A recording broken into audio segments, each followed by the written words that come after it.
Gente, vamos falar sobre antipsicóticos, né?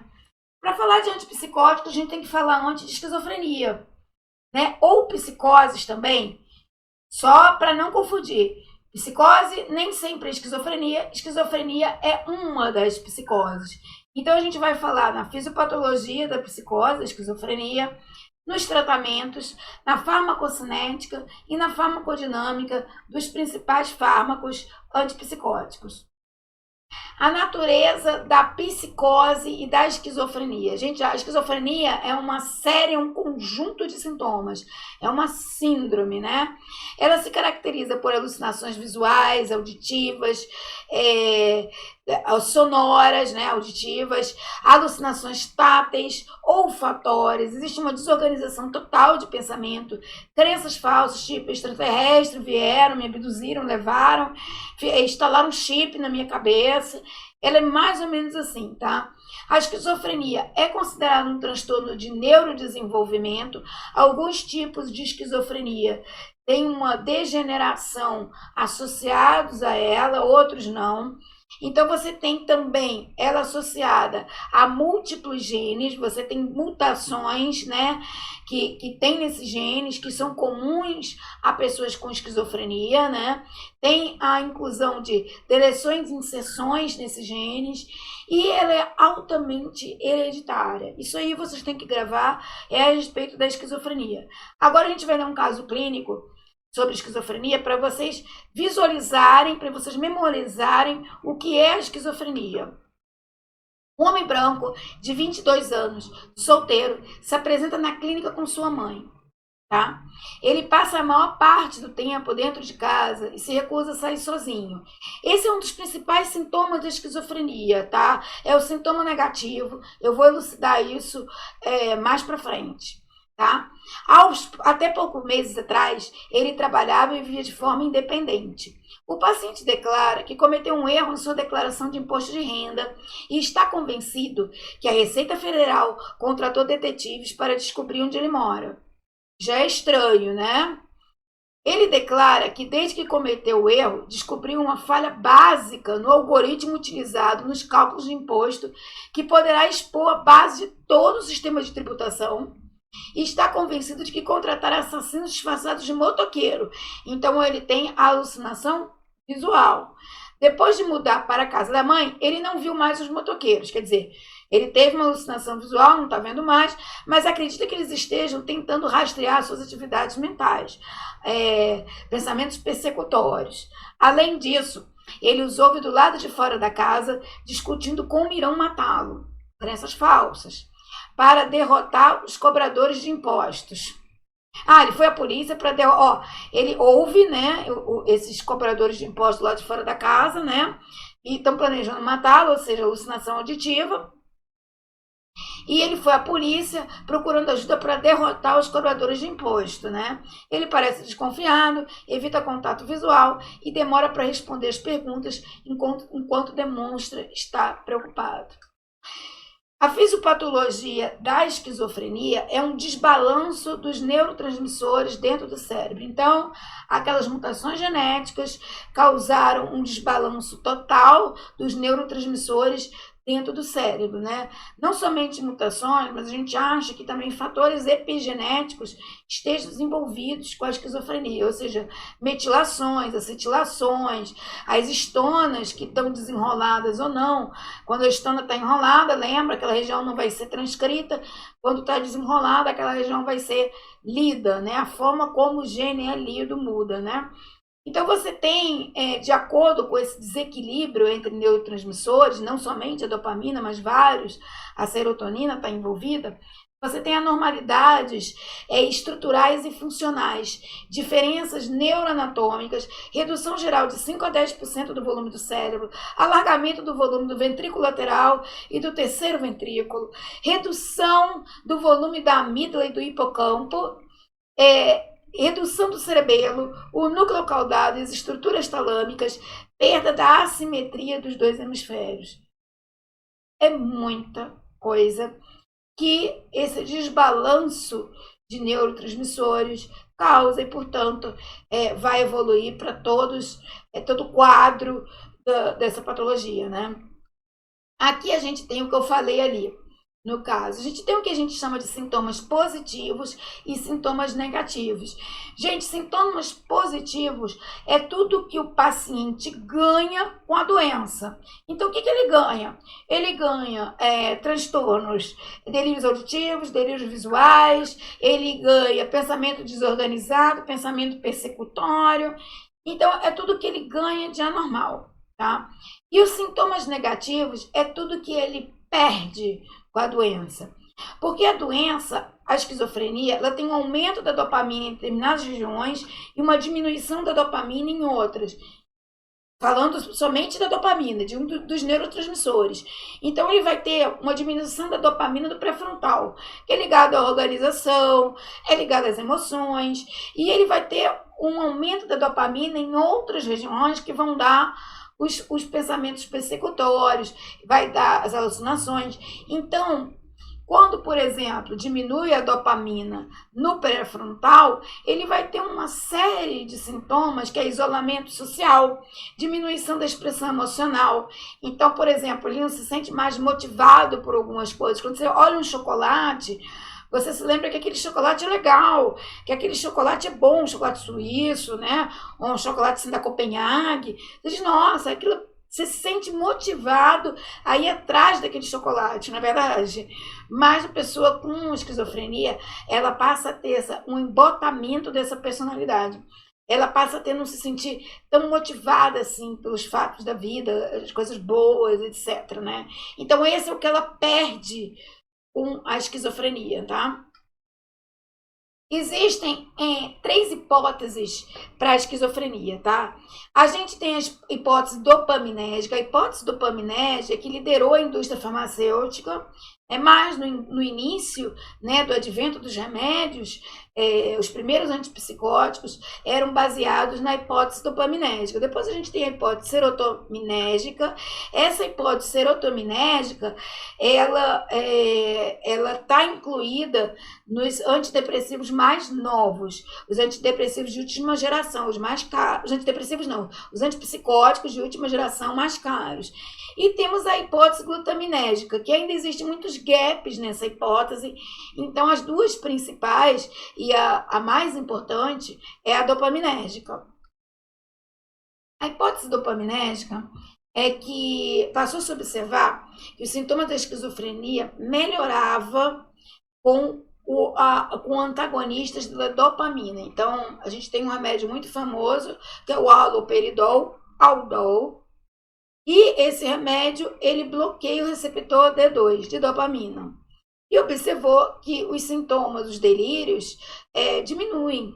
Então, essa hipótese está apoiada na experiência, que esses remédios diminuem os sintomas positivos da esquizofrenia, os sintomas que o paciente ganha com a doença.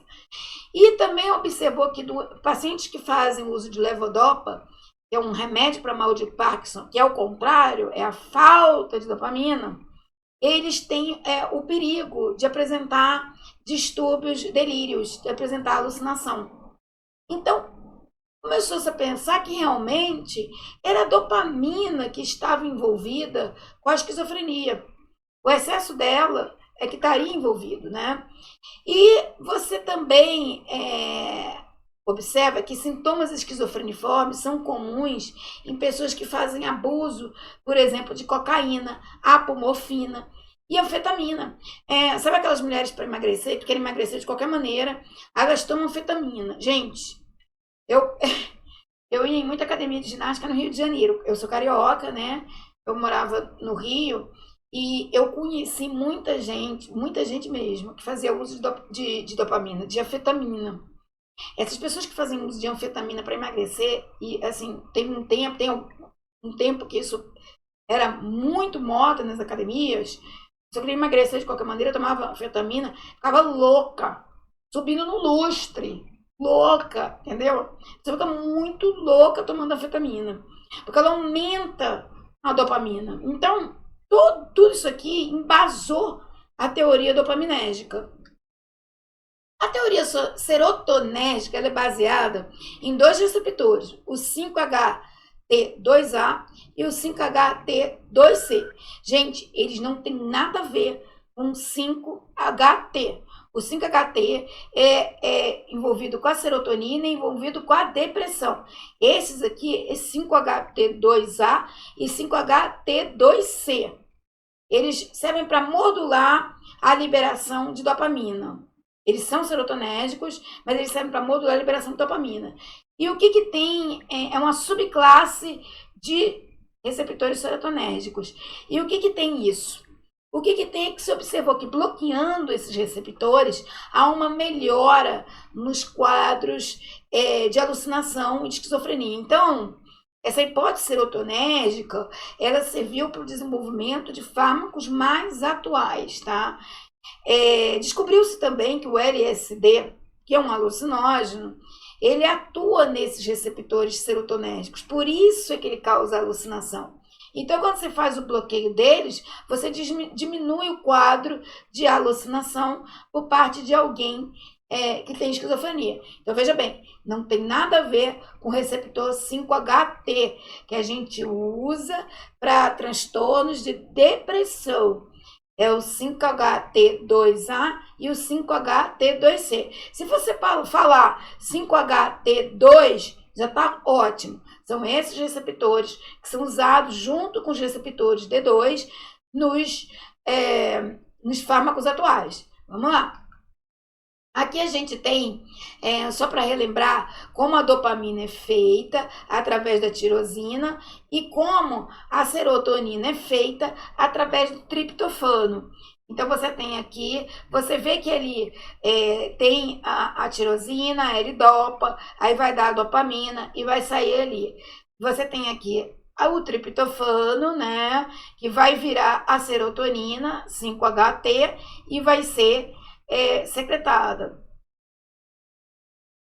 Uma coisa que é importante, existem doenças, e assim, quando se recebe um paciente num consultório psiquiátrico, que você nota que ele está apresentando alucinações, delírios, pensamentos persecutórios, onde tem que fazer um escaneamento.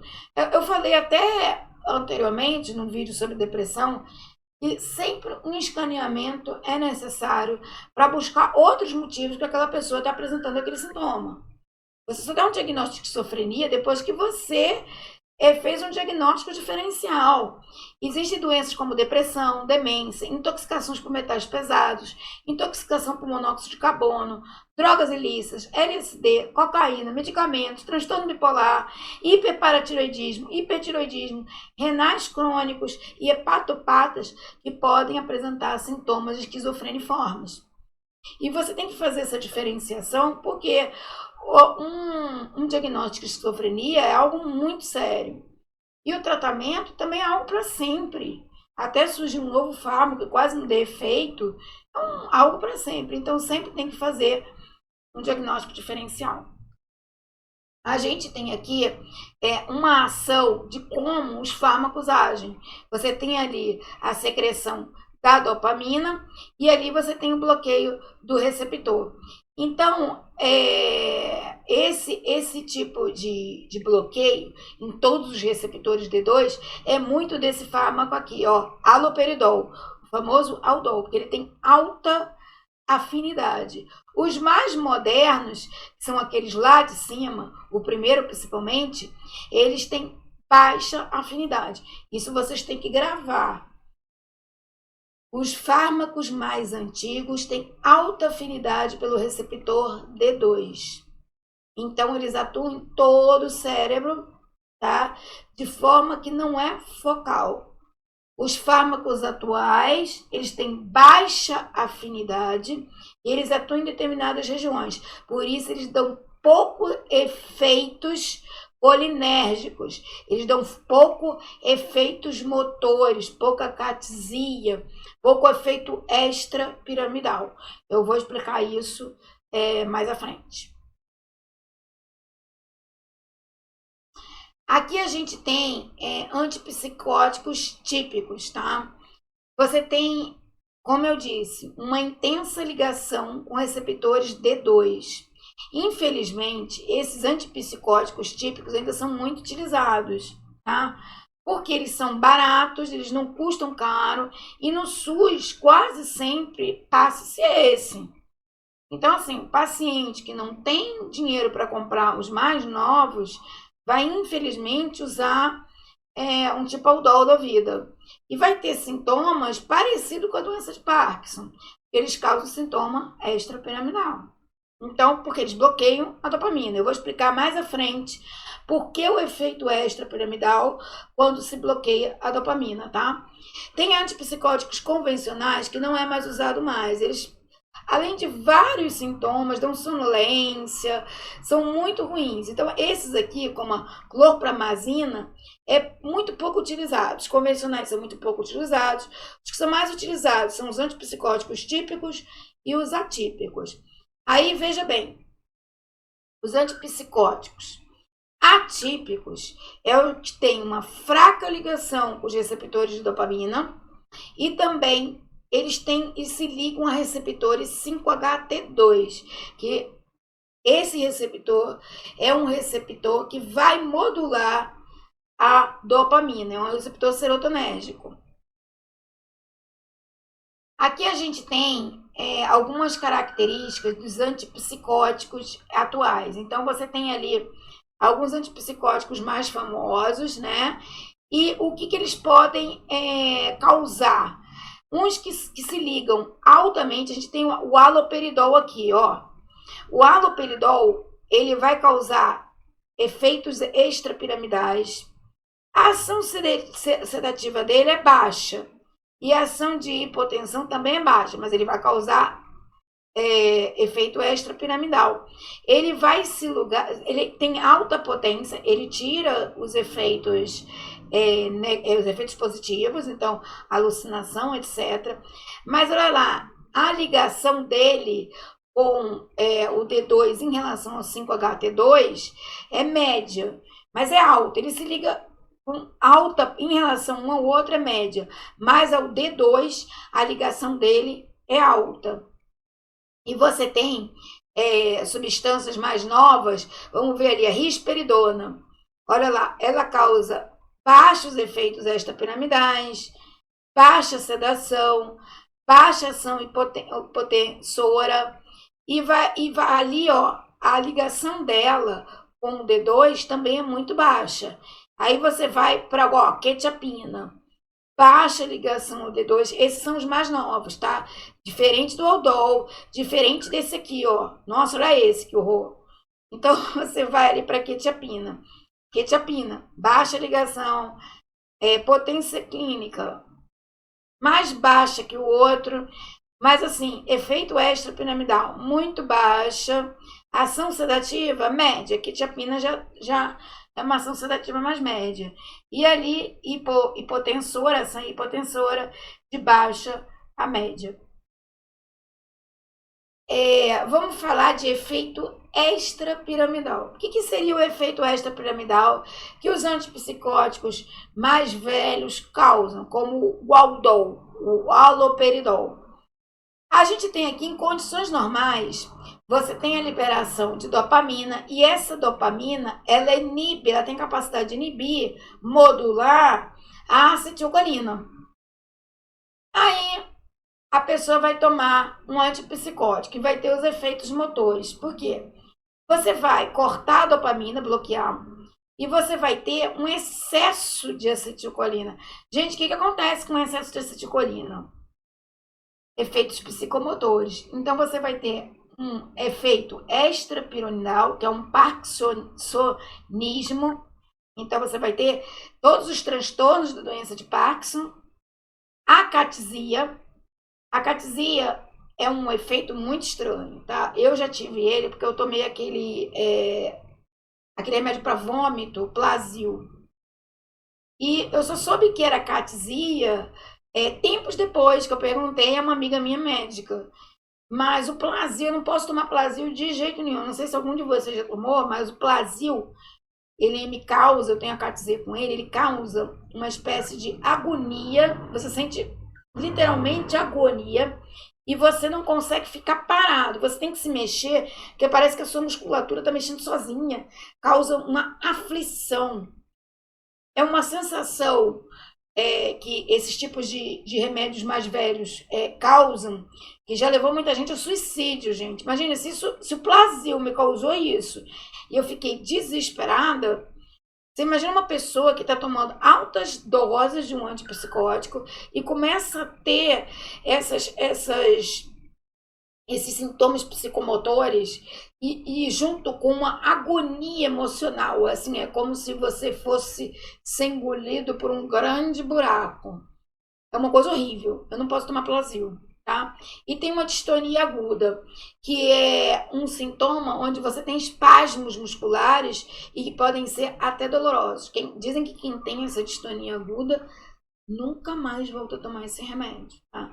Isso aqui é sintoma, né, sintomas extrapiramidal, que é a catisia, a distonia aguda e o parkinsonismo, são sintomas que são proporcionados pelos antipsicóticos antigos, aqueles que se ligam, vou repetir para vocês gravarem, fortemente ao receptor D2.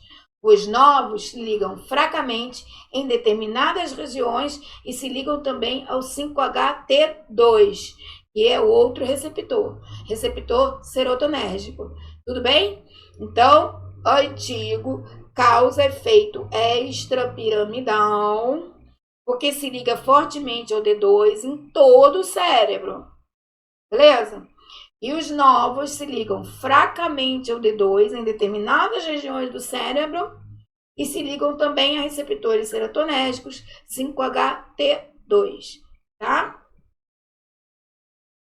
E como é que seria o tratamento dos efeitos psicomotores, dos extrapiramidais?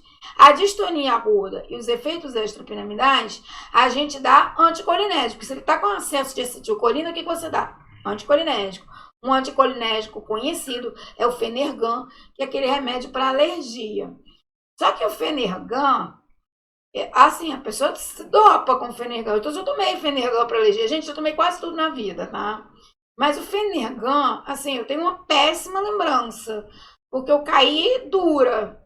Fenergan, eu tomei para alergia e caí dura. Então, assim, Fenergan é horrível. E outra coisa, que se você tomar cronicamente Fenergan, ele dá déficits cognitivos permanentes. Ele lesa o cérebro, tá, gente? Esse remédio. Então, assim, nunca tome. Se tomar, toma uma vez na vida e outra na morte, beleza? A catisia, ela é mais controlada pelo propranolol, que é um beta-bloqueador. Tudo bem? Então, tem remédios que você pode passar. Aquele cara foi no SUS, não tem dinheiro para comprar um antipsicótico novo, vai ter que comprar o haloperidol mesmo, o famoso Aldol. E aí ele vai ter que usar o Aquineton, que também é um anticolinérgico, Fenergan, e Aldol, gente. Infelizmente, essa é a realidade de algumas pessoas, né? Bom, será que os antipsicóticos atuais, que é chamado antipsicóticos ativos seletivos, é tudo de bom? Então, ganho, perda, né? Isso é uma verdade na vida, tá? Os antipsicóticos atípicos seletivos, que são esses que eu tô falando, que se ligam, vamos repetir, fracamente ao receptor D2 e também se ligam ao 5-HT2, eles não causam efeito extrapiramidal, como os antipsicóticos como o Aldol, mas, infelizmente, eles causam efeito metabólico. Eles engordam muito, muito. E isso é motivo de alguns pacientes com esquizofrenia largar o tratamento. Principalmente mulheres. Mulher, cara, é difícil. Você tá ali, né, tentando levar uma vida saudável, aí você toma um remédio e de repente ele causa dislipidemia, diabetes, ganho de peso. Mas, em compensação, ele não vai causar aqueles efeitos horrorosos, extrapiramidal, a catisia, o desespero, a agonia. Aí é aquele negócio, você tem que ali colocar na balança, né? Você vai ficar psicótica, vai ficar esquizofrênica, tendo delírios, sintomas negativos, sintomas positivos. Então, infelizmente, a indústria ainda não inventou nada que pudesse tratar esse tipo de síndrome, né, de doença, sem ter um efeito ruim. Se os mais antigos dão efeitos extrapiramidais, acatesia, né, distonia aguda, e os novos podem dar efeitos metabólicos. Então, aí é colocar na balança, tá? A indústria farmacêutica diz que esses remédios, em termos de eficiência, é melhor que os antigos. Mas, eficiência, não estou falando de efeitos adversos, tá? Mas, assim, dizem que não, tá? A pesquisa clínica mostra que tanto os antipsicóticos mais antigos, quanto os típicos, quanto os atípicos seletivos, eles têm a eficiência igual. Eles vão tirar todos os efeitos positivos do paciente. Então, ele vai diminuir os delírios, o pensamento persecutório, o pensamento desorganizado, tá bom? Agora, em termos de efeitos adversos, os antipsicóticos antigos, atípicos seletivos, que são esses, eles realmente têm menos efeitos adversos, porque tem menos efeitos extrapiramidais, acatesia, distonia aguda. Então, isso eles não apresentam. Apresentam os efeitos metabólicos. Em termos de eficiência, eles são iguais. Em termos de efeitos adversos, um dá ganho de peso, mas não dá toda aquela angústia. O outro dá toda aquela angústia. Os antipsicóticos atípicos, seletivos, os novos, modernos, eles também são usados, isso é importante vocês saberem, para outras patologias, tá? Psicopatologias, né? Como eles são usados para estabilizador do humor, para transtornos de bipolaridade, às vezes transtorno borderline. Então, eles são usados como estabilizador de humor. Eles são primeira linha em alguns distúrbios bipolares, né? Mais do que os moderadores de humor. Alguns moderadores de humor podem dar leucemia. Então, assim, às vezes é melhor passar um neuroléptico, né? Alguns moderadores de humor, eu já ouvi clínicos falando que está comprovado que causam leucemia, tá? Eles têm um efeito antidepressivo muito bom, então eles melhoram muito o tratamento da esquizofrenia, os sintomas negativos, aquilo que o paciente perde com a doença, tá? E ansiolítico, tem pessoas que, né, não conseguem se adaptar àqueles remédios tipo Zolpidem, da classe Z, nem aos benzodiazepínicos. Então, ela não tem nada, tá? Ela não tem nem psicose, nem esquizofrenia, ela apenas não consegue dormir. Aí o médico, às vezes, passa uma quetiapina para dormir, que é um antipsicótico atípico seletivo. Ele dá uma sedação grande. E tem efeitos antidepressivos. Ele melhora muito efeito de depressão. E, às vezes, quando nada funciona, é passado um antipsicótico atípico seletivo. Existe esquizofrenias em que nada funciona, tá bom? Eu vi alguns relatos sobre isso, e existe esquizofrenia em que nada funciona. Aquelas pessoas que estão adormecidas dentro do castelo de areia que elas mesmas construíram, estão vivendo lá, no mundo delas. Então, existem transtornos esquizofrênicos que nada faz efeito. E aí, só um remédio pode ser usado, só um medicamento. Gente, desculpa pela palavra remédio, remédio não, medicamento. É o clozapina, tá? Esse medicamento, ele é tóxico. Então, quando se passa ele para o paciente, tem que fazer dosagem de hemograma semanalmente. Ele é muito tóxico, tá? Mas ele já fez despertar muitas pessoas que estavam trancadas no mundo da esquizofrenia, né? Entre os sintomas positivos e principalmente entre os sintomas negativos que causam extremo isolamento social, tá? Então, a clozapina é uma droga padrão ouro. É bom vocês gravarem esse nome quando nada funciona. Bom, gente, essa foi uma aula de antipsicóticos. Se eu falar para vocês, eu olhei vários livros antes de dar essa aula. Basicamente, é isso que vai cair. Vocês podem estender mais o conhecimento, né? Mas eu acho que se vocês já gravarem isso daqui, e como é que eu vou saber que o remédio que ele tá, o medicamento que ele está falando é um antipsicótico? Por causa do caso clínico, né? Então, ele vai dar alguma deixa ali para dizer se o medicamento está sendo usado para transtorno de humor, para psicose, para esquizofrenia, delírio auditivo, fotório, entendeu? Então, o que você deve gravar? Que os antipsicóticos antigos, eles atuam com ligação forte ao receptor D2 de dopamina. DU também, mas é bem pouco, mas o D2 principalmente. E em todo o encéfalo, todo o cérebro. Então, com isso, eles causam o quê?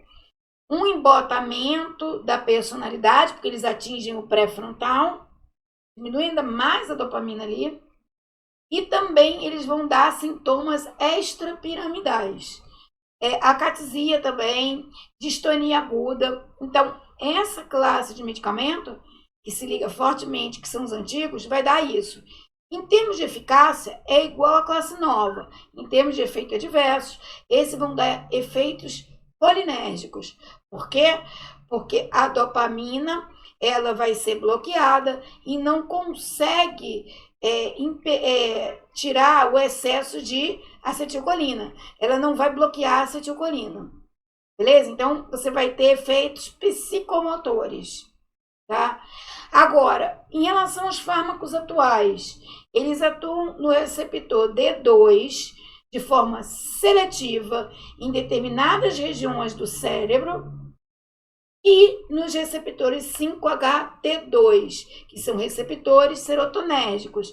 Então, isso você tem que gravar. Qual o efeito ruim dos fármacos mais caros e atuais? Eles engordam, causam efeito metabólico, mas em baixas doses eles podem ser usados para depressão, como ansiolíticos e para distúrbio bipolar. Beleza? Isso é a principal coisa, tá? Para estudar para a prova. Espero que eu tenha ajudado vocês. Um beijo, até a próxima videoaula.